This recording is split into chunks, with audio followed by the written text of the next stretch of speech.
గడ్డ పోరాటాల పురిటిగడ్డ. ఏ ధూళి రేణువును ముట్టుకున్నా వీరగాథలనే చెబుతుంది.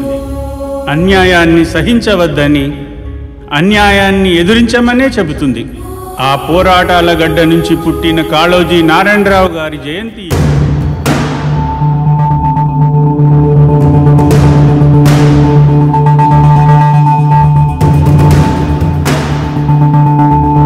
శ్రీశ్రీ, ఇప్పుడు నీ వంతు. మహాప్రస్థానం అన్నావు కదా, ఇక మొదలుపెట్టు.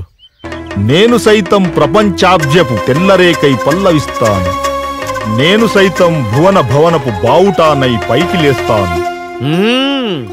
అందుకేనయ్యా నీ కవిత్వంతో ఈ శతాబ్దపు మహాకవి అయినావు.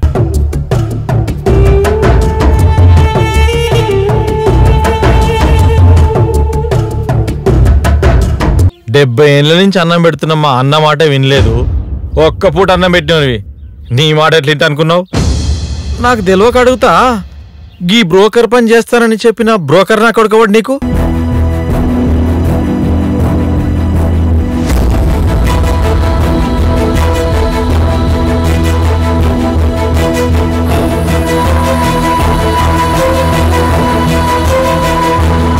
దేశాన్ని ప్రేమిస్తే దేవుడు అవుతావు, యథార్థాన్ని స్వీకరిస్తే మనిషి అవుతావు, మార్పు కొరకు కృషి చేస్తే ఋషి అవుతావు. అదిరా కవిత్వం యొక్క ప్రయోజనం. నువ్వు చెప్తుంటే నా మనసులో ఏదో బాధ. ఏమైపోతుంది? ఇవాళ మీరున్నారు, రాసే వాళ్ళు ఎవరు, రేపొద్దున వినేవాళ్ళు ఎవరుంటారు? అసలు అసలు ఈ దేశం ఏమైపోతుందన్న బాధ నాకు. ఈ దేశం ఏమైపోతుందన్న బాధరా.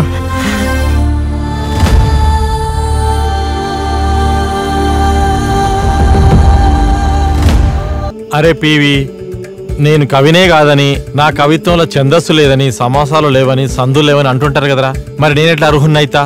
ఎవడో కుక్క మూతి పిందెలా అంటోడు అంటే నువ్వు కాకపోతావా ఏంది? ఆ పాల పిట్ట నిన్ను చూస్తే పాట పాడుతది, నువ్వు నడిచి వస్తే నేల తల్లి పులకరిస్తది, తంగేడు తుపాకి పూలు పూస్తానంటది, నీ మాటలనే తూటాలుగా పేలుస్తానంటది. ఈ అవార్డులతో నాకేం ఉపయోగం లేదు. తీసుకుపోయి ఏ గూట్లోనే పెట్టేస్తా. దానివల్ల ఏమీ రాదు. కానీ సమాజం మారాలి. సమాజం మారడం కోసం మీరంతా కృషి చెయ్యాలి.